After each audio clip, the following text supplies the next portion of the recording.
오늘의 사건 반장입니다. 기획사 하이브가 걸그룹 뉴진스가 속한 자회사인 어도어 경영진을 상대로 감사에 착수했습니다. 하이브 측에선 민희진 어도어 대표를 비롯한 임원진의 경영권 탈취 의혹을 제기했고, 민 대표는 그룹 아일릿의 뉴진스 베끼기가 원인이었다고 반박하고 있습니다. 한 아파트 단지에서 초등학교 고학년으로 추정되는 남학생들이 저학년 여학생들을 성추행한 걸로 알려졌습니다. 성관계 놀이를 하자며 회유하고 속옷을 내려 보여주기도 했습니다. 뾰로로 안녕하십니까. 오늘도 역시나 시간은 없고 드릴 말씀은 많고 바로바로 시작하도록 하겠습니다. 진실 추적자 사건 반장 시작합니다. 헝가리를 출발해서 인천으로 향하던 항공기에서 말이죠. 한국인 여성 승객이 난동을 부렸답니다. 승무원과 승객들에게 계속 막 욕설을 퍼부으면서 말이죠. 카자흐스탄에 중간에 가다가 비상 착륙을 했을 정도였다니 얼마나 심했던가 싶은데, 아무튼 이 난동으로 180여 명의 승객이 5시간 동안 발이 꽁꽁 묶였다니까. 자, 카자흐스탄 현지 경찰에 체포된 이 여성 승객, 누리꾼들은 나라 망신, 뿔뿔 개망신 뭐 이렇게 이구동성으로 입을 모으고 있더라고요. 자, 오늘 출연자 소개 올립니다. 이자연 기자, 백성문 변호사, 오윤성 순천향대 교수, 양지열 변호사, 그리고 박준혜 수어 선생님 나오셨습니다. 안녕하세요. 안녕하세요. 친정엄마와 시엄마 두 분을 모시고 살아요. 시엄마는 드라마, 친정엄마는 저랑 사반을 본답니다 하신 양희순, 서은경 모녀님, 역시 친정엄마입니다. 엄마는 친정엄마죠. 자, 사건 반장 너무 재미나서 맨날 벌써 끝나 합니다 하신 정지숙님, 사반은 저의 저녁밥 친구 하신 조민희님, 하루의 피로는 사반으로 푼다 하신 김규림님, 생후 5개월 사랑하는 딸 소윤아 건강하게 자라라 하신 이원민님, 대딩 1학년, 고딩 2학년 우리 애들 중간고사 잘 치르라고 해주세요 하신 부산의 윤진희님, 포항의 선미영님, 파주의 김영교님, 장미의 구현님, 모녀님, 노중호님, 선윤규님, 김웅님 모두 사랑합니다. 자, 재미는 물론 의리로 함께하는 아세사반 뉴스에이 750. 대한민국. 왜 그러세요? 대한민국과 전 세계 동포 가족 여러분의 시선을 모아서 양 변호사님 때문에 실수했어요. 출발합니다.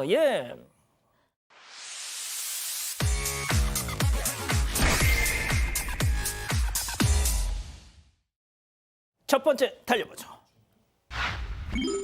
일방적으로 맞았습니다. 지난주 새벽 한 남성에게 일방 폭행을 당했다는 사반 가족분의 제보인데요. 영상 만나보시죠.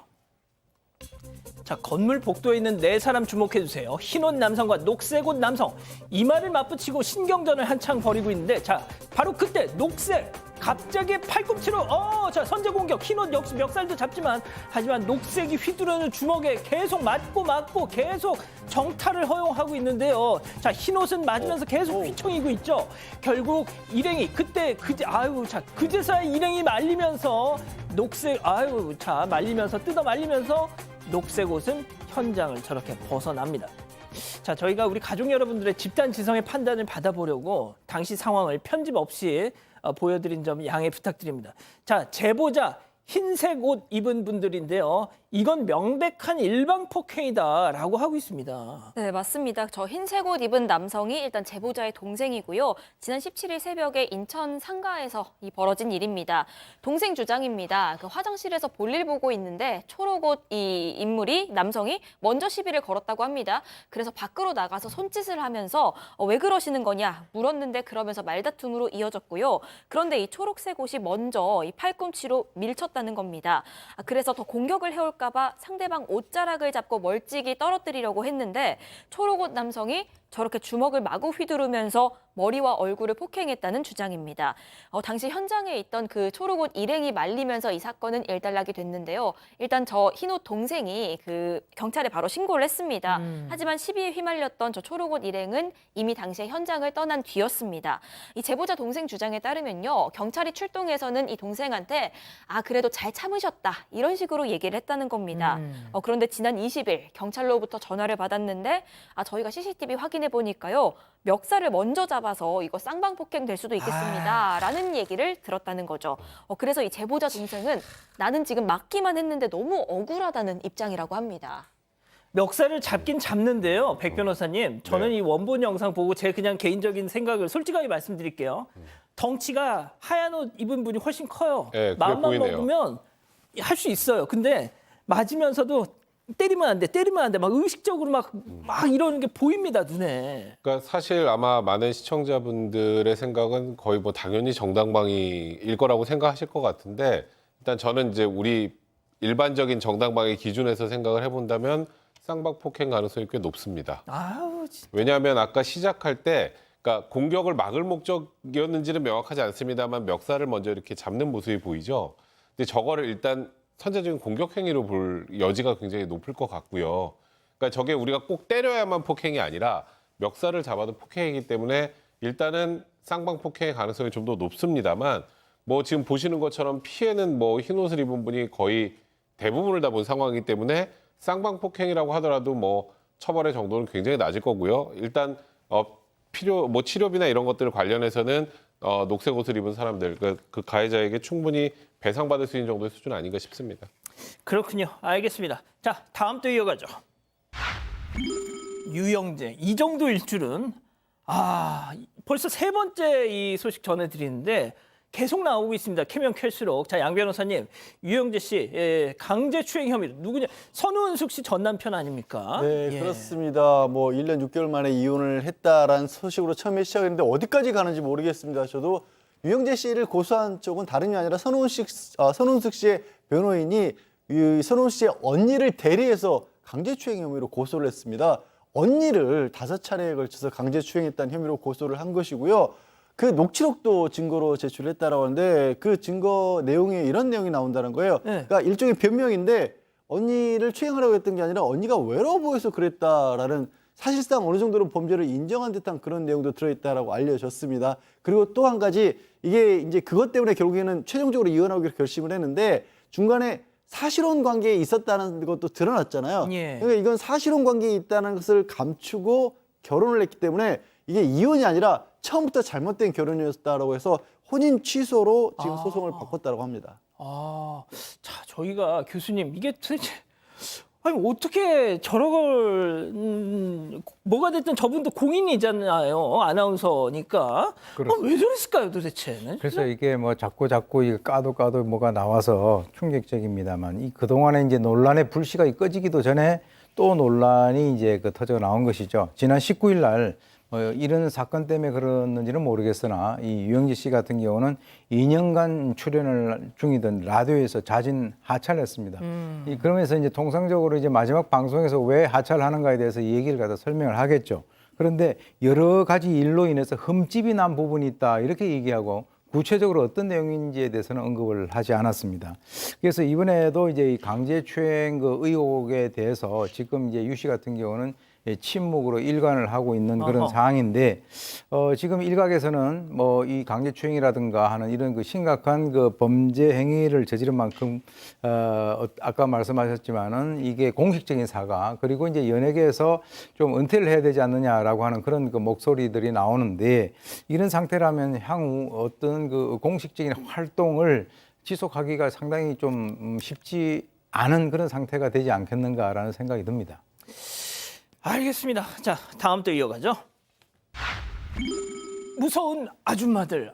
예. 사방 가족께서 제보해 주셨는데 한창 장사 중인 가게에 어마무시한 손님들이 왔다는 거죠. 만나보시죠. 자, 빵집 안으로 한 여성 입장. 자, 다른 여성도 뒤따라서 들어오더니 갑자기 말이죠. 칵퇴! 저렇게 매대에다 착, 매대에 딱 불러붙더니 야, 너 그따위로 장사할래? 이거 아주 그냥 확 버르장머리로 그냥 자, 막 이런 식으로 막 한 명 더 왔어요. 자, 삿대질을 하면서 온갖 시비 그냥 욕사. 자, 이때 경찰이 도착했습니다. 여성들 앞으로 저렇게 딱 가가지고 이제 진정하세요. 말리니까 그제야 가게를 나갑니다. 예, 나갔어요. 상황 종료됐을까요? 아니죠. 경찰이 있는데도 다시 옵니다. 컴백. 자, 경찰이 바로 저 양반들 또 오니까 다시 가로막죠. 하지만 저 멀리서 먹이를 찾아 헤매이는 하이에나 마냥 가게를 예의주시하고 있습니다. 백 변호사님, 네. 이 영상 원본을 보니까 저 아주머니들 왕년에 침 좀 뱉었던 게 아닌가 하는 느낌이 들었어요. 이거는 좀 너무나 명백한 저 업무방해에 실제로는 뱉고 해당하는데 지난 4월 17일 날 충북 충주시 한 빵집에서 벌어진 사건인데요. 술 취한 50대 60대 여성 4명이 이제 빵집에서 심한 욕설을 포함한 아주 시끄러운 대화를 이어갔다고 합니다. 대화가 저렇게 계속되니까 이제 주변에 빵집에 또 다른 손님들이 굉장히 좀 불편해하실 거 아니에요? 예. 그래서 제보자가 계속 욕하실 거면 나가주시고 음료 드실 거면 좀 욕은 자제해달라 이렇게 요청을 드렸다고 합니다. 그러니까 이 여성들이 내가 당신한테 욕했냐? 재수 없다 하면서 욕하면서 이제 화를 내기 시작했고 그래서 경찰에 신고를 했습니다. 그래서 경찰이 오자마자 일단 저 여성들을 귀가 조치시켰는데 거기서 끝났으면 되는데 예. 경찰이 가자마자 여성 3명이 좀 전에 보셨던 것처럼 다시 들어옵니다. 빵이나 파는 게 유세 떤다. 아이고. 국적이 어디냐? 충주에서 장사할 거면은 예의부터 배워라 하면서 또다시 욕설을 시작을 했고요. 아이고. 그래서 제보자가 선비의 고장 충주에서. 그러니까요. 또 경찰에 신고를 합니다. 하하 이런. 그러니까 일단 뭐 계속 또 여성들이 계속 욕하고 하니까 이제 이 제보자도 화나서 같이 반말로 대응을 하고 이제 경찰에 와서 이제 당신들 이렇게 계속하면 영업방해 됩니다라고 경고를 하니까 여성들은 나 지금 반말 들은 게 너무 억울하다. 못 가겠다 하면서 좀 전에 보셨던 것처럼 가게 주변을 배회하면서 계속 떠나지 않았습니다. 경찰이 결국 1시간 넘게 저 가게 앞을 지켜줬다고 합니다. 이 무슨 경찰력 낭비입니까? 예? 알겠습니다. 다음 이어가죠. 온순한 애완 코브라입니다. 한 지역 카페 충격적인 글을 봤다면서 사방 가족께서 제보해 주셨는데요. 사진 만나보시죠. 자, 중고거래 어플에 올라온 글인데요. 사람 손에 뱀이 칭칭 감겨 있습니다. 뱀도 중고로 팔겠다는 건가요? 그 밑에 붙은 제목을 한번 보세요. 예, 제목이 코브라 찾아요. 코브라 뱀 찾아요. 집에서 키우던 온순한 애인데요. 얘 탈출해버렸어. 라면서 뱀의 행방을 80cm 정도 된다는 걸 찾고 있는 겁니다. 아니, 지금 주택가 한복판에 제가 지금 돌아다니고 있다는 겁니까? 네, 예? 그렇습니다. 그럼 119에다 신고를 해야지. 이걸 중고앱에서 찾으면 어떡해요? 정말 저도 이해가 안 가는 상황이긴 한데요. 이게 뭐 독이 있는 코브라인지 아니면 없는 건지 지금 다시 찾은 건지 하여튼 저 중고거래 앱에는 글이 삭제가 됐다고 하는데 지금 보시면요. 굉장히 보는 사람 입장에서 당황스럽습니다. 온순한 코브라라고 하면서 그런데 탈출했고 재빠르고 벽을 잘 탄대요. 게다가 80cm짜리라는 겁니다. 무서워. 그만해. 얘가 지금 돌아다니고 있는 거예요. 그 글쓴이의 지역이 전북 김제시 요촌동이라고 하는데 그 지역 맘카페에는 지금 부모님들이 아이 키우는 분들이 너무 불안해하고 계시다라는 겁니다. 당연하죠. 아니 생각해보세요. 저게 설령 집에서 키우기 위해서 독을 제거했다고 할지라도 일은 그대로 남아있을 거 아니에요. 네. 아이들이 물리면 안 다칠까요? 저거 어떻게 되는지 정말 저도 정말 걱정스럽습니다. 아마 혹시 그러지 않을까? 우리 코브라는 안 물어요. 뭐 이런 거. 그 말이나 되는 소리를 하세요. 그러니까요. 알겠습니다. 빨리 좀 잡혔으면 좋겠어요. 자, 마지막 사연으로 가보죠. 제가 아동 학대를 했습니까? 진짜 이거 집단지성의 판단을 받아보고 싶으시다면서 아버님이 연락을 주셨어요. 네, 그 학교 운동장에서 아들 훈육했다가 신고당할 뻔했다 이런 사연인데요. 그 사춘기인 중학생 아들이 자신을 자꾸 놀리던 친구가 있는데 참다 그 친구를 때렸던 겁니다. 이런 일이 있고 나서 이 사건 자체는 원만하게 잘 해결이 됐습니다. 그런데 이 사연자가 아버지 된 입장에서 이 일을 그냥 두고 볼 수 없다. 이건 훈육이 좀 필요하다라고 판단을 해서 아들을 데리고 학교 운동장에 갑니다. 그리고 여기서 아들에게 그 소위 말하는 뺑뺑이를 시킨 거죠. 뛰면서 잘못 반성해 이렇게 말하고 4바퀴 정도를 돌렸고요. 그 뒤에 뭐 물도 먹이고 상태도 보고 쉬게 한 뒤에 이거 아빠가 벌 주는 거야 빨리 뛰어 하면서 다시 달리게 했는데 한 부부가 다가오더니 이거 인격 모독이다 이렇게 훈육하는 거 아니다 심지어는 경찰에 신고하겠다 이런 얘기까지 한 겁니다. 그래서 좋게 설명하려고 하고 있는데 다른 아주머니 한 분이 또 합세에서는 본인이 어느 학교 교장이라며 아이의 이름과 학교 이런 것들을 또 물어보고 왔다는 겁니다. 그래서 더 이상 일 크게 안 만들려고요. 그러면 제가 벌을 대신 받겠다 이런 마음으로 혼자 이제 운동장을 뛰었다고 하는데 아버님이요? 예, 아들한테는 그 앞으로 감정 조절 안 되면 이렇게 운동장 뛰어라 조언하고 마무리를 했습니다. 그런데 훈육의 범위가 대체 어디까지인지 그리고 아들한테 운동장 좀 돌게 한 게 신고까지 당할 일인지 궁금하다는 사연입니다. 그렇군요. 자, 기다리고 기다리셨던 부처 핸즈업타임 유튜브 JTBC 뉴스 채널과 사건반장 독립 채널에서 6천여 분의 가족 여러분들 함께하고 계신데요. 채팅창에 OX로 함께 참여해보시죠. 먼저 주민입니다. 어머머머머 아저씨 지금 뭐 하시는 거? 애가 입에서 그냥 단내가 나다 못해서 헛구역질을 하는데 애 잡겠어 아주 그냥.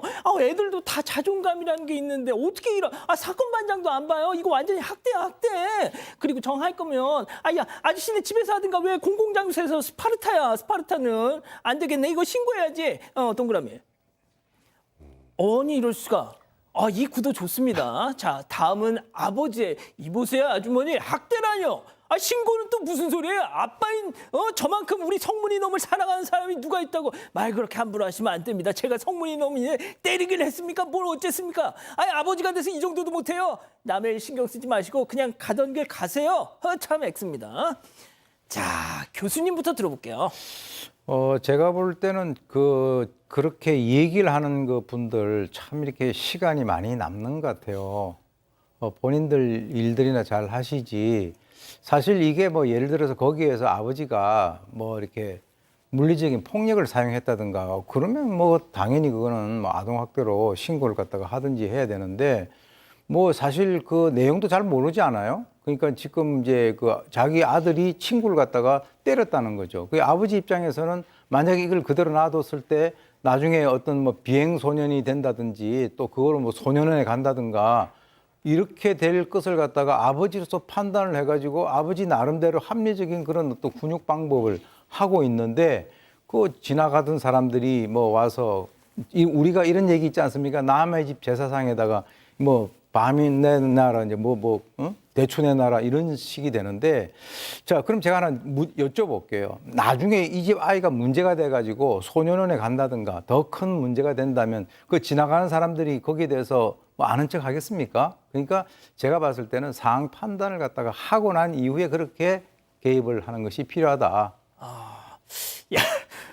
예, 자, 백 변호사님. 그러니까 사실 만약에 이 아이를 뭐 정말 몸이 못 가눌 정도로 힘든 상황에서 뭐 10바퀴, 20바퀴 물도 안 먹이면서 막 계속 강제적으로 강압적으로 했다라면 뭐 100번 양보해서 그게 이제 문제 아동 학대가 될 수 있겠습니다만 중간에 아이 물도 먹이고 좀 쉬게도 하고 그리고 감정 조절을 위해서 그럴 때 뛰는 방법을 해가지고 약간의 벌을 주는 건데 이 정도도 허용 안 되면 어떡합니까? 그럼 항상 말로만 해요. 아, 그래 앞으로 누구를 때리지 말아라. 이제 그렇게 해서 이성적으로 해서 해결이 되면 참 좋겠습니다만 그게 잘 안 되잖아요. 그리고 우리가 보통 생각하는 아이를 때리거나 하는 방식으로 훈육한 게 아니었기 때문에 이 정도까지 안 된다면 그러면 부모가 자녀에게 할 수 있는 훈육이 어디까지일까요? 야, 오늘 이 주제만큼 이렇게 선명하게 입장이 갈리는 게 있었나 싶은데, 자, 양 변호사님, 시간 많은 분, 예. 시간이 많다라기보다 저도 이제 어느 정도 훈육이라든가 아니면 아버지로서 취할 수 있는 행동 같은 것들을 이해하는데 문제는요, 왜 그 주변에서 봤던 분이 저렇게까지 강하게 나왔을까? 아마 아들의 상태가 그렇게 정상적인 훈육으로 보이지 않았을 겁니다. 고통을 주고 있는 행동으로 보였을 거고요. 정신적이든 육체적이든 고통을 주는 행동은 아동학대가 맞습니다. 그리고 여러 번 비슷한 얘기를 하지만 가정폭력성으로 보일 경우에는 신고 의무가 있다라고 반드시 얘기를 합니다. 저희가. 왜냐하면 혹시라도 저 아이가 만약에 정말로 학대를 당하고 있는 상황이라고 가정을 해보세요. 그럼 주변에서 말리지 않아주면 무슨 일이 있을지 모르는 거예요. 그냥 아이가 혼자서 운동장을 뛰고 있는 것과 옆에서 아버지가 지켜보고 있는데 아이가 힘들어하면서 뛰고 있는 것으로 보이는 상황은 다르게 보일 수 있고 다른 사람들이 보기에 뭐가 문제가 있어 보일 정도였다는 거예요. 저 아버님의 심정은 이해가 가지만 남들 보기에 좋아 보이지 않았기 때문에 신고를 한다 말까지 나온 거거든요. 지나쳤던 것으로 보여요. 뭐 어떻게 더 하실 말씀 있으신가요? 예, 좋습니다. 자, 싸움은 붙이지 않겠습니다. 자, 이 기자, 우리 가족 여러분들 지금 열띤 토론을 벌이고 계세요. 네, 맞습니다. 일단 이경옥님, 아동학대 맞습니다. 그리고 오인님, 어느 정도의 오지랖은 필요합니다 하셨는데요. 하지만 긍정마인드님, 중고등학교 체육 시간 전 운동장 10바퀴씩 뛰었는데 우린 6년 동안 학대당한 거였나요? 하셨고요. 이터프로님, 가던 길 가세요 하셨고요. 이용님도 이 정도면 체력 단련 아닌가요? 뜨거운 토론이 벌어지고 있습니다. 알겠습니다. 자, 사건반장 제보 메일과 카카오톡 사건반장 제보 채널에서는 많은 사연과 제보 기다리고 있습니다. 대구 용산동 GS 편의점 점주 정연준 사장님 보고 계시죠? 까마귀 한 마리 때문에 요즘 골머리를 앓으신다고요. 세상에 이 녀석이 팝콘 맛을 알아버렸다는 겁니다. 자, 보시죠. 어느 날 외부 매대에 놓은 팝콘을 저렇게 부리로 깨악 하면서 쪼아댄 끝에 비닐 찢어가지고 내용물을 지금 먹더라는 거죠. 자, 그래가지고 이거 안 되겠다 해서 다음날 팝콘을 구석에다 딱 숨겨놨는데 여지없이 그걸 찾아내더니 또 저렇게 팝콘 봉지를 탐하더라는 거죠. 이 녀석 대체 어쩜 좋겠습니까? 하셨습니다.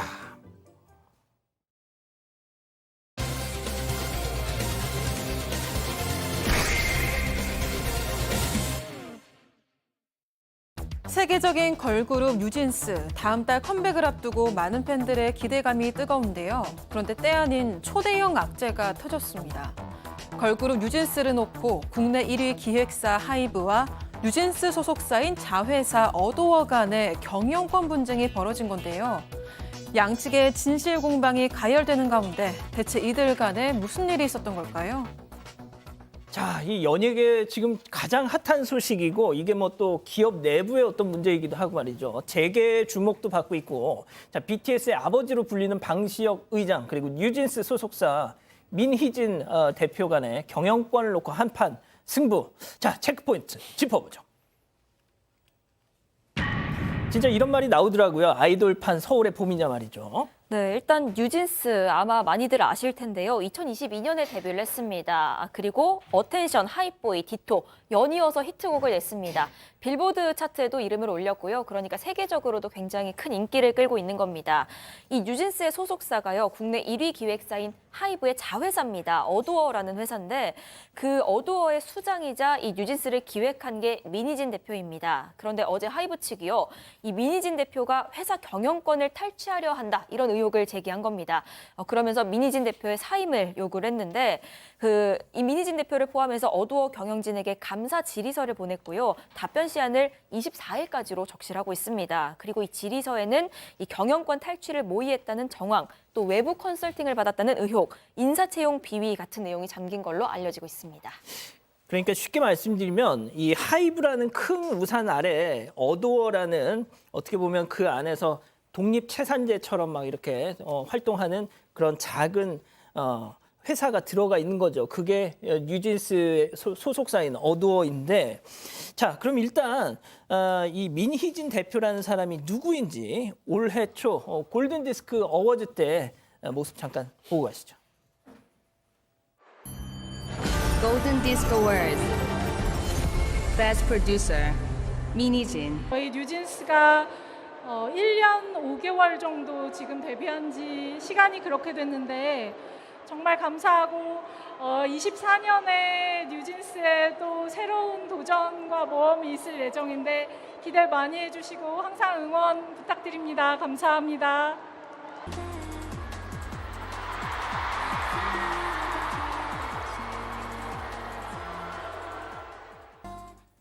오윤성 교수님은 뉴진스 잘 모르시죠? 예, 잘 모르는데 공부는 많이 했습니다. 저분이 이제 뉴진스의 어머니라고 이렇게 네. 그런 별칭이 있더라고요. 제가 이제 뭐 이런 것을 통해서 많이 이제 또 배우고 또 공부를 하는데 이 그룹 뉴진스를 탄생시킨 바로 저 민희진 대표 같은 경우가 지난 2002년도에 SM 엔터테인먼트에 그래픽 디자이너로 입사를 합니다. 그리고 이제 여기서 한 17년 동안 일하면서 그야말로 이제 직원에서부터 SM 그 이사까지 오르는 등 그야말로 직원 신화를 보여준 전설적 인물로 알려져 있죠. 그리고 이제 민 대표는 이 SM에서 소녀시대, 뭐 샤이니, 엑소 이런 유명 아이돌 그룹의 컨셉과 그리고 이제 브랜드를 맡아서 커다란 명성을 얻었고요. 그 이후에 이 민 대표가 2019년도에 이 SM을 퇴사를 합니다. 그리고 이제 하이브에 입사를 해서 2021년에 하이브 자회사로 설립된 아까 말씀하신 어도어의 대표가 됐고요. 2022년 7월에 뉴진스를 성공적으로 론칭을 하게 됩니다. 그래서 이 민 대표 같은 경우는 과거에 한 방송에 출연해서 이 뉴진스에 대해서 내가 그야말로 이 출산을 한 그런 기분이 든다라면서 그것에 대한 어떤 애정을 과시하기도 했습니다.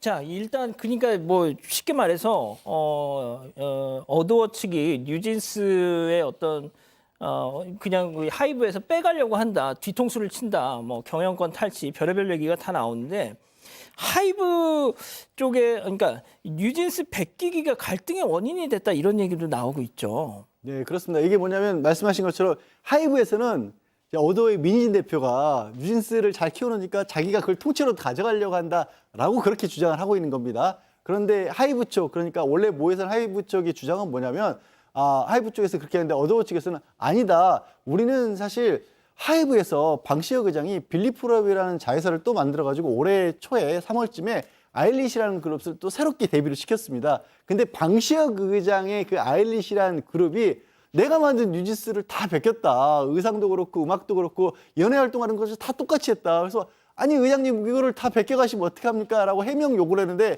거기에 관해서는 답변을 안 하더니 그거를 문제 삼아서 내가 문제 삼는다는 그 이유 때문에 나를 모함하는 것이다 라는 식의 주장을 하고 있는 거고요. 이 지금 미니진 씨 측이 뉴진스를 대표하고 있는. 그런데 반대로 하이브에서는 거꾸로 이렇게 얘기를 하고 있습니다. 아니다. 우리는 그 지금 문제를 뵙겠다는 부분에 대해서는 이미 A4 6장 분량으로 답장을 보냈었고 그거 민진 대표가 메일 받아서 확인했다는 것까지 다 뜬다. 요즘 이제 받아보면 네네, 수신했다는 거 수신하게. 뜨잖아요. 그것까지 했는데 무슨 우리가 대답을 안 했다는 거냐. 이렇게 지금 반박을 하고 있습니다. 다른 문제라고 반박을 하고 있습니다. 예.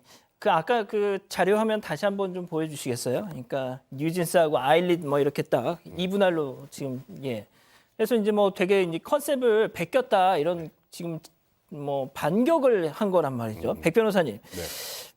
이 아일릿이란 걸그룹 조금만 설명드리면 JTBC 오디션 프로그램 Are You Next에서 최종 단계까지 올랐던 친구들이 이렇게 데뷔를 한 팀이거든요. 백 변호사님, 그럼 네. 이 그 경영권 탈취 이거 있잖아요.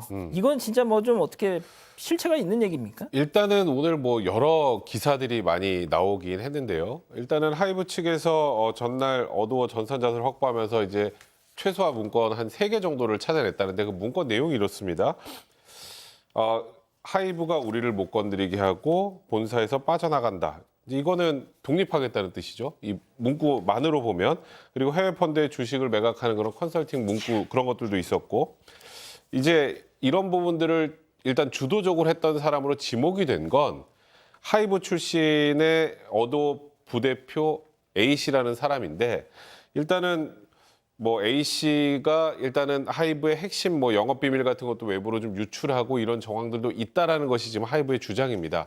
그러니까 일단은 그러니까 소위 말해서 아까 그 뉴진스를 베꼈다라는 베끼기 의혹과 이 경영권 탈취하고는 좀 별개의 문제거든요. 그러니까 이에 대한 답을 해야 되는 것이지 그렇죠, 어도어 그렇죠, 측에서는 그러니까 일단 베끼기 때문에 이런 문제가 발생했다라고 하기에는 아직은 좀 부족한 해명인 것 같다는 생각이 듭니다.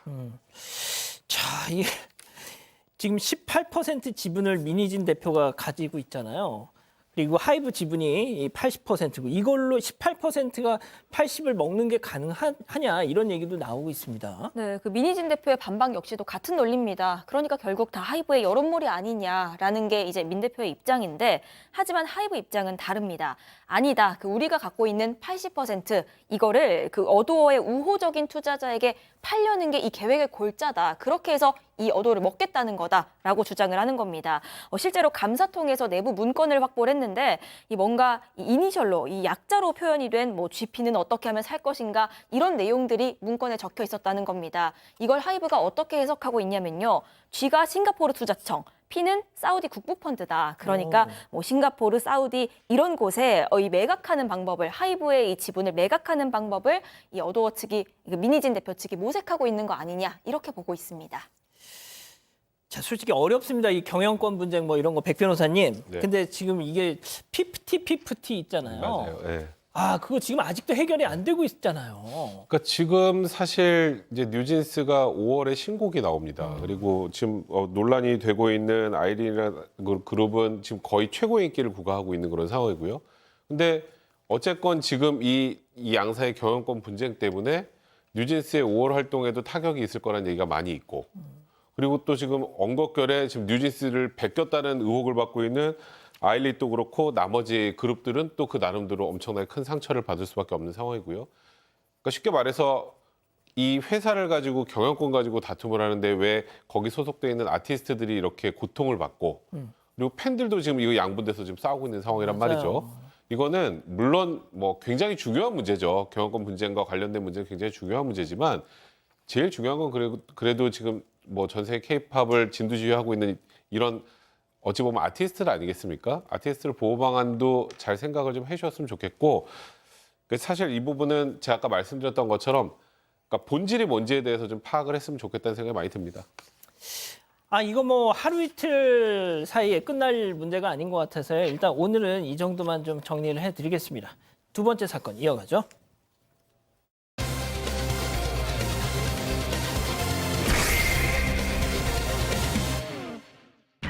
한 아파트 단지에서 초등학교 고학년으로 추정되는 남학생들이 저학년 여학생들을 성추행한 걸로 알려졌습니다.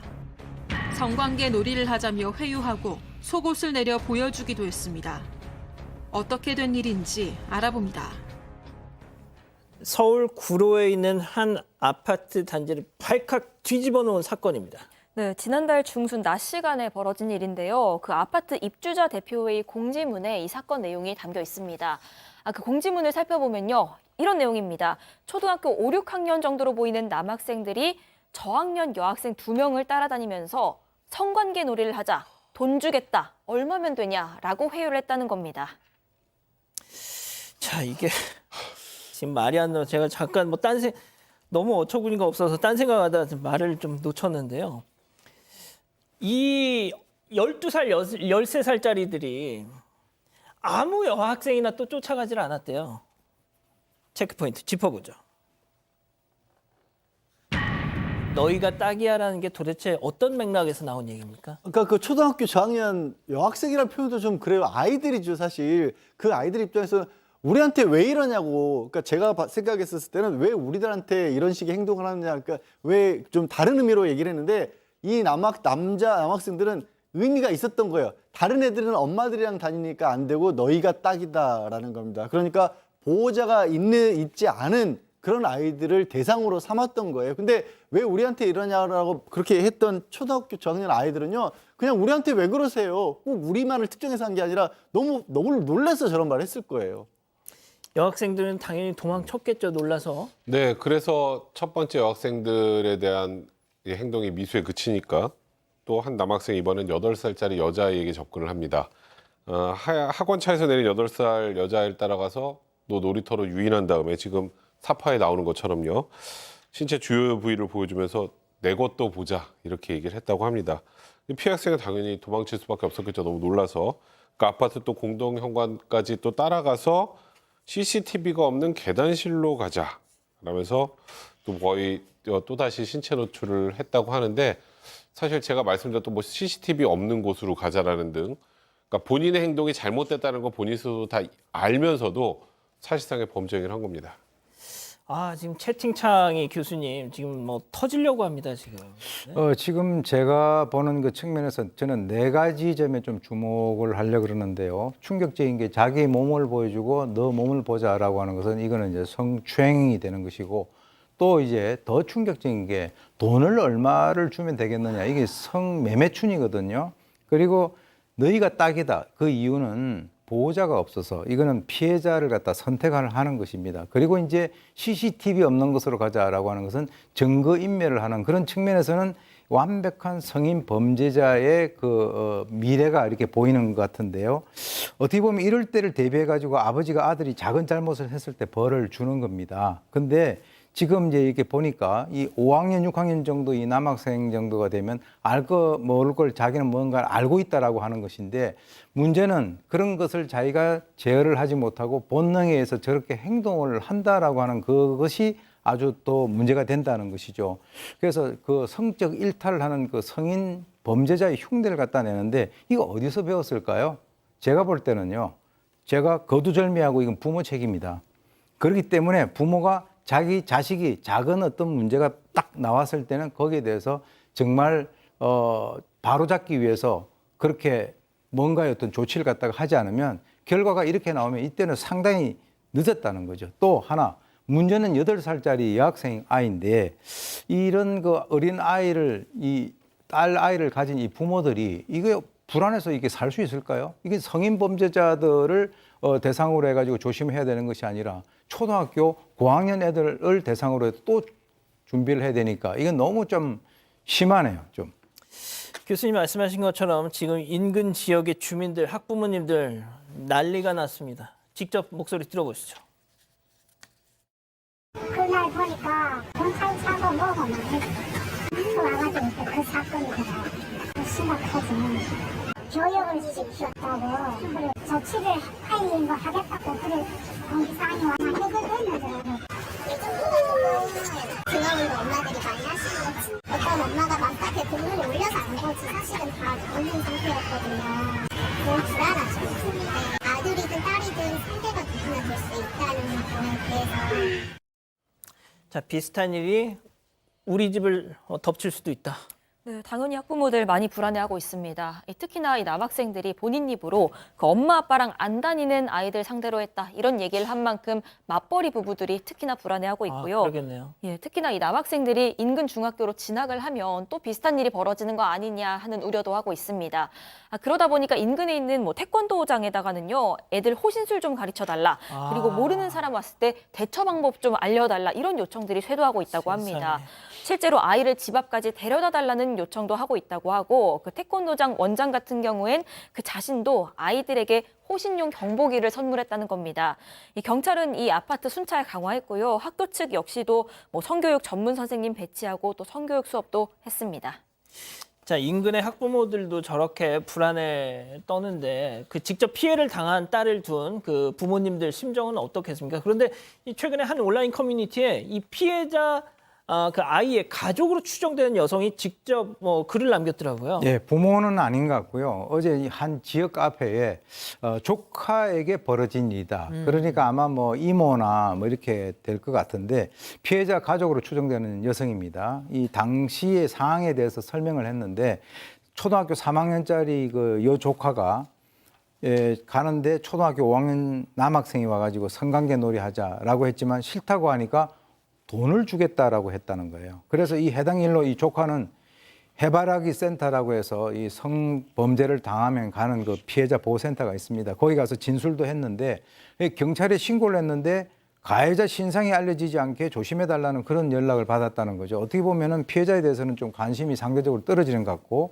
또 그 부모와 그 아이의 태도 때문에 상당히 화가 나서 어떻게 보면은 뭔가 좀 얘기를 하고 싶은데 개인정보 때문에 언급을 할 수가 없다라고 하는데 이 일이 발생된 지가 한 달이 경과됐다는데 그 가해자와 또 가해자는 어린아이라고 하더라도 적어도 아이를 데리고 있는 부모로부터 단 한마디 어떤 사과라든가 이런 것을 받지 못했다라고 하니까 이게 상당히 걱정되는 그런 상황입니다. 자, 여기서 한 가지 확실한 거. 지금 가해 아이, 그리고 피해자 아이 한 아파트 단지에 지금 계속 살고 있는 거죠? 네, 그렇습니다. 지금 뭐 확인이 다 된 건 아니에요. 근데 가해 학생 부모가 집을 내놨다 이사를 가기 위해서 하지만 지금은 그대로 살고 있는 것으로 보이고요. 지금 뭐 거기 이제 그 원장 학원장이나 이런 분들 말씀으로는 가해 학생도 피해 학생도 다 누군지 서로 안다라는 거예요. 동네가 좁다 보니까 그렇게 된 상황에서 지금 맘카페를 중심으로 해서 여러 가지 얘기들이 막 떠들고 있답니다. 근데 다 확인된 건 아닌데 이런 식의 의혹들이 제기가 되고 있어요. 집을 이사 간다고 내놨다는데 네네. 알고 보니까 그 전세값을 시세보다 5천만 원을 높여서 올려놨다. 그 왜 그렇게 했는지 잠깐 모르겠다. 그러면 집이 안 나갈 거 아니에요? 그러니까 혹시 그걸 노린 거 아니냐라는 그런 의혹도 제기가 있고요. 또 하나는 가해 학생이 강제 전학을 와서 지금 현재 있는 학교로 온 학생이다. 그러니까 다른 학교에서도 이미 사고를 쳤다. 문제를 일으켰던 거 아니냐. 이게 다 추정들인지 의혹인지 그냥 이게 뭔가 해결이 안 되다 보니까 동네 전체가 이렇게 좀 시끄러운 상황이 유지가 되고 있는 걸로 보입니다. 백 변호사님 짧게요. 얘 촉법이잖아요. 맞죠. 네. 그러니까 형사처벌은 어렵고 형사보호처벌만 가능한 상황입니다. 물론 뭐 이런 행동 거의 성인 범죄와 유사한 정도의 수준이라고 하더라도 아이 나이 때문에 현행 법상은 그럴 수밖에 없는 상황이고 다만 이제 이 피해 여학생들 같은 경우는 정신적 피해 상당하지 않습니까? 이에 대해서 피해 배상은 부모가 해야 됩니다. 그건 우리나라 민법에 정해져 있고요. 일단은 아까 그 피해자 가족 측이 분통을 터뜨렸던 그런 것처럼 만약에 가해자 부모들이 이에 대해서 전혀 사과를 하거나 어떤 액션도 없다면 이건 법적 조치를 부모에게도 해야 될 그런 상황이라고 보입니다. 이야, 두 번째 사건 일단 이렇게 정리하고요. 사건 연구소 이어갑니다.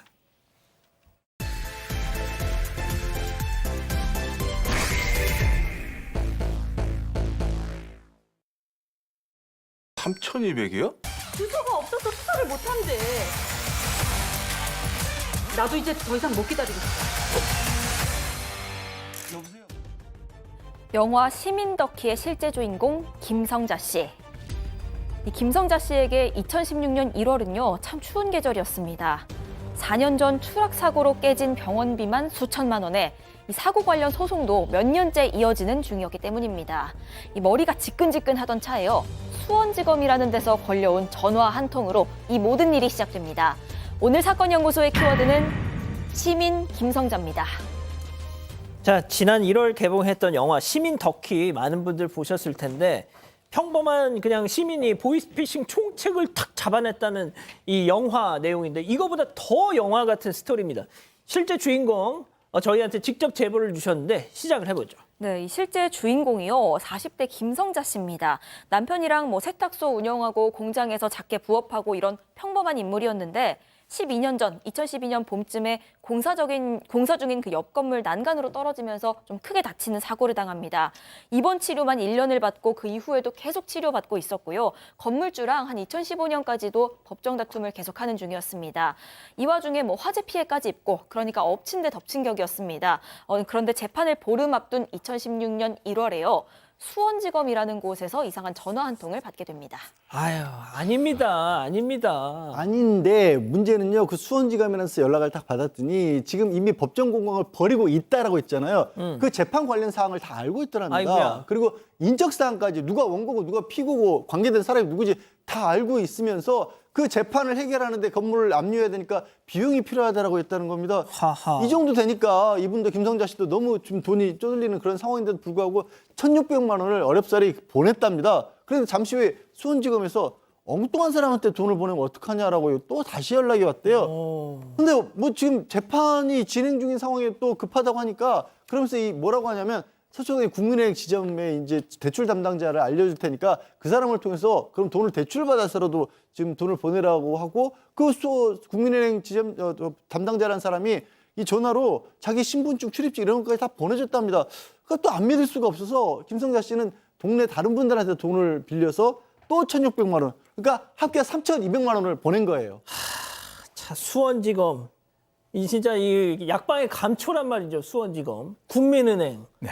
아, 글쎄요, 뭐 당연히 이제 보이스피싱이었습니다. 그러니까 이제 그 지금 피해자는 수원지검에 연락해서 그러면 처음에 잘못 입금한 1,600만 원을 돌려보내라라고 하니까 지금 전산에 오류가 나서 뭐 피일차일 미루면서 보내지 않았습니다. 그것도 결국은 이 서초동 국민은행에 직접 이제 이분이 가서 이 본부장이라는 사람의 사진을 저렇게 보여주니까 바로 은행에 있는 직원이 아이고 또 이놈이네라고 했다는 거죠. 아이고. 가슴이 툭 내려앉아가지고 그제서야 내가 당했구나라고 하는 사실을 알아차렸고 비틀대면서 이제 운전을 하면서 이제 이렇게 쭉 오는데 뒤에 오는 차가 저 차 음주운전했어요 할 정도로 충격을 받았다라고 하고요. 아이고. 당시에 바지에 실례를 할 정도까지 이제 충격을 갖다 받았답니다. 그래서 경찰에 신고를 하니까 경찰에서 하는 얘기가 아줌마 그거 중국에서 건 전화니까 그거 못 잡아요 라고 얘기를 했다는 거죠. 그러면 이거 어떡하란 말이에요, 피해자 입장에서는. 그래서 일주일간 이 사실 이런 상황이 되면 자신을 갖다가 엄청 책망합니다. 수면제 술에 의지하면서 극단적인 선택까지 고민할 정도였는데 아들이 뭔가 낌새를 알아채고 엄마 제발 죽지 말라라고 우는 순간에 본인의 정신이 번쩍 들었다라고 합니다. 그 아드님이 엄마를 살렸네요. 네, 그런데 경찰도 뭐 어쩔 수 없다는 상황인데 김 씨라고 방법이 있을 리가 없습니다. 그런데 이 평범해 보이는 김 씨가요. 사실 저도 직접 얘기를 들어봤지만 좀 보통 인물은 아닌 것 같기는 합니다. 이 뭐라도 해보겠다 이런 심정으로 그 연락받았던 그 번호 있잖아요. 예. 거기에 밤낮으로 전화를 겁니다. 그래서 욕을 하는 겁니다. 내가 너네 잡아서 뭐 어떻게 하겠다. 뭐 귀신 돼서라도 너네 잡을 거다 욕을 하고 또 안 받으면 다른 전화번호로 욕을 하고 끈질기게 또 욕설 메일까지 보내고 했는데 이게 어떤 상황이었는지 어떻게 됐는지 그 김성자 씨 목소리로 좀 직접 들어보도록 하겠습니다. 한 일주일 정도는 메일에다가 계속 욕을 했어요. 이때 입에 못 담으려고 본인에도 풀리라고 막 썩어 죽을 놈 뭐 죽어서도 용서 안 해 막 이렇게 전화를 안 받으니까 이제 메일로 하고 그러다가 포기하고 한 일주일 정도 있는데 밤에 전화가 왔더라고. 살려달라고. 왜 나냐 이랬더니 이렇게 욕한 사람도 없고 이렇게 추진력 있게 막 돈을 빨리 보낸 사람도 없고 이렇게 말을 하더라고. 이제 피싱범들 걸리면 욕하면 되겠네요. 질릴 정도로. 그러니까요. 저도 이런 상황이 되는 것도 되게 엄청난 반전인데 상대가 쫄았어 네, 지금. 갑자기 저 전화를 받던 쪽에 내가 돕고 싶다. 나도 협박당하고 있고 총책은 지금 술 마시러 나간 틈을 타서 내가 지금 겨우 전화하는 거다. 이렇게 떨리는 목소리로 전화 왔다고 합니다. 그러니까 김 씨가 너 또 무슨 사기 칠라 그래? 그렇죠, 그렇죠. 그러면서 또 육두 문자를 알렸더니 본인이 본부장이라는 지금 저 사파 속의 인물이 총책의 실명, 나이, 또 설을 앞두고 한국으로 이제 총체 귀국할 예정 이런 구체적인 정보를 전달합니다. 세상에. 이러면 어디로 가야겠어요? 경찰. 경찰로 갔죠. 네. 경찰에서 그런데 콧방귀를 꼈다고 합니다. 예? 뭐 그게 맞겠어요? 그래서 이제 김 씨 입장에서는 그래도 포기할 수가 없잖아요. 예. 경찰이 안 도와주면 나 혼자라도 잡겠다는 심정으로 이 제보자인 조직원을 통해서 이들의 중국 근거지 사진, 주소, 총책 사진, 가족관계, 피해자 명단, 한국 은신처 주소까지 모두 알아냈습니다. 심지어 아까 전화를 받았던 그 제보자, 그러니까 최초로 전화를 했던 그 사기쳤던 사람, 그걸 설득해서 잡힐 범행 진술서까지 받아냅니다. 세상에. 진짜 영화처럼 다 했어요, 혼자서. 자, 그럼 이제 경찰의 역할이 남은 거잖아요. 자, 이 김성자 씨 얘기 더 들어보시죠. 그 거짓말에 전화하지 마세요 이랬더라고. 무슨 자료가 필요하냐가. 여권 찍어달라요. 그렇게 해서 일주일을 또 내가 계속 왔다 갔다 하면서 6월 8일 10시 25분 비행기다. 그거 알려줬더니 항공사 몰라 못 잡아요. 아줌마 그건 항공사 알아야 돼요. 또 아시아나항공이라 그랬더니 자석좀 몰라 못 잡는다. 경찰이. 와, 이거 거의 진짜 또 먹여가지고 입에다 입만 벌리면 먹는 건데. 저분이 그 경찰에 입직을 해야 될 것 같습니다. 그러니까요. 그래서 여권 인적 사항을 갖다 보내달라. 그러니까 이제 항공편 물어봐라. 그리고 항공사하고 좌석을 알아달라. 중국 주소를 알아달라. 이렇게 이제 계속적으로 하니까 사실 이 상황에서 피해자 입장에서는 믿을 사람이 경찰밖에 더 있겠습니까? 그래서 이제 걱정인 게 이 보이스피싱 사건이 있기 전에 한국에서 중국 그 동포 지인을 도와준 적이 있대요. 그런데 그 분이 어떻게 보면은 그 사람의 입장에서는 바로 이 김 씨가 은인 같으니까 그 사람이 중국에 가 있어서 연락을 했다라고 합니다. 그래서 필요한 여러 가지 어떤 도움을 요청을 했고, 그래서 항공편을 갖다가 전부 다 알아봐주고, 그런데 이제 문제는 뭐냐면 그 과정에서 전화를 많이 했을 거 아니겠습니까? 국제 전화 요금이 약 한 70만 원 정도가 나왔다는 거죠. 그러니까 이제 그럼에도 불구하고 이 김 씨의 입장에서는, 피해자의 입장에서는 상당히 경찰의 역할이 답답하게만 느껴졌는데, 그래서 결국 이 총책의 그 은신처를 알아가지고 이분이 또 잠복까지 했대요. 아이고. 그랬는데 귀국날이 돼도 총책이 나타나지 않는데 며칠 뒤에 바로 총책이 국내에서 잡혔다라고 하는 그 소식이 전해졌습니다. 자, 김성자 씨가 다 긁어 모은 이 정보 덕에 총책을 잡았으면 무슨 보상이라도 당국에서 있어야 되는 게 아닐까요? 아, 놀랍게도요. 아직까지 아무것도 못 받았다라고 합니다. 어처구니가 없죠. 이게 김 씨 정보 덕분에 잡은 건데 경찰이 그 공정을 인정을 안 해준 겁니다. 그래서 심지어 이제 총책을 잡았으니까 그 총책이 피해를 입힌 자기한테 가져간 돈이 있을 거 아니에요. 그거 돌려가 달라고 하니까 그건 범죄 수익금이니까 국가가 압류한 거라고 얘기를 했답니다. 이거 도대체 어떻게 해야 되는 상황이죠. 그래서 경찰에 이렇게 계속 주장을 했더니 포상금을 한 100만 원 정도 주겠다. 지금 3,200만 원을 피해를 입었는데. 100만 원이요? 예, 김성자 씨가 하도 답답해서 이 구치소에 갇혀 있는 총책을 찾아갔대요. 그랬더니 총책이 그 사람이 한단 말이 당신이 멍청해서 당한 건데 나 경제사범이라 몇 년 안 살아. 이런 식의 얘기를 했답니다. 그래서 너무 또 화가 나서 이들은 이제 또 법원을 상대로 이제 투쟁을 시작하신 거예요. 강력하게 처벌하려고 탄원서를 냈더니 이 총책이라는 자가 그럼 1,000만 원 주겠다라고 또 제의를 했대요. 1,000만 원 좀 택도 없지만 경찰이 주겠다는 돈보다는 많은 겁니다. 이것도 아이러니하게도. 하지만 이것도 안 받으신다고 그랬대요. 왜? 혹시라도 내가 이 탄원서를 낸 걸 회수하는 바람에 이 좀 형량이 줄어들까 봐 나 그걸 못 받는다 해서 돈을 못 받을지 합의를 안 해줬다라고 하는데요. 참 너무 화나는 상황이지 않습니까? 김성자 씨가 이렇게 서운한 말씀을 하셨어요. 경찰이 도둑 잡으라고 있는 거지 시민의 공을 가로채라고 있는 거 아니지 않느냐라고 그렇게 말씀을 하셨습니다. 자, 그런데 얼마 전 델검에서 이 영화 잘 봤다면서 김성자 씨를 포상금 대상자로 추천하겠다는 연락을 했답니다.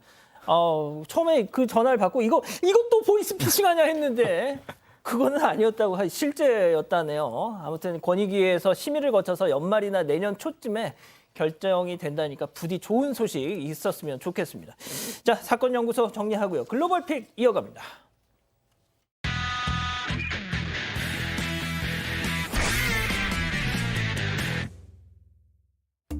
네, 미국입니다. 야심한 밤인데 두 남성이 집 뒷마당에 앉아서 한가롭게 불멍을 즐기고 있습니다.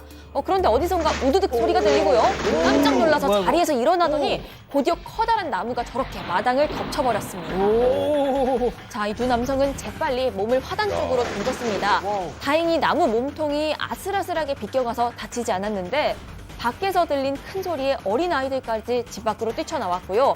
아빠들에게 벌어진 충격적인 일에 모두 경악을 금치 못합니다. 아, 다행이네요. 네, 무려 길이가 12m, 거대한 나무였고요. 게다가 아내와 자녀들도 곧 이어서 마당으로 나와서 같이 불멍 즐길 예정이었는데 정말 간발의 차로 모두가 무사할 수 있었던 겁니다. 자, 다음은 중국으로 가보시죠.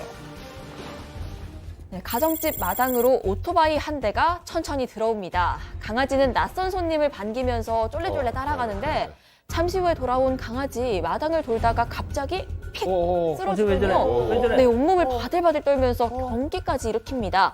이내 강아지 몸이 축 늘어지자 그 수상한 오토바이가 뭐야? 돌아왔습니다. 뭐라고? 뒷덜미를 잡고 바구니에 대충 던져 넣더니 그대로 떠나버립니다. 아, 저 뭐 하는 놈이야, 저거? 강아지가 사라진 걸 확인한 주인은 울타리 너머에서 충격적인 걸 발견을 했는데요. 바로 고기 사이에 쌓여있는 약이었습니다. 오토바이 운전자가요, 먹이로 유인해서 독약을 먹이고 쓰러진 강아지를 훔쳐 달아난 겁니다. 세상에. 네, 강아지 주인은 이 개도둑을 상습범으로 보고 신고를 했는데 중국 작은 마을에서는요, 이렇게 불법으로 강아지 납치해서 팔아넘기는 일이 아직까지도 많다고 합니다. 아유, 다음은 베트남으로 가보시죠. 네, 베트남의 공장입니다. 직원들이 시멘트를 만드는 분쇄기에서 작업을 하고 있는데요. 직접 기계 안팎에 드나들면서 이곳저곳을 아주 꼼꼼하게 살펴보고 있습니다. 그런데 그때 분쇄기가 갑자기 회전하면서 위에 있던 작업자 2명이 순식간에 추락합니다. 어떻게 게다가 멈추지 않고 더욱 가속하면서 시멘트 분진이 쉴 새 없이 뿜어져 나와 일대를 뒤덮는데요. 어떻게 된 거야, 이거? 네, 정기적으로 보수하는 작업 중 일어난 일이었습니다.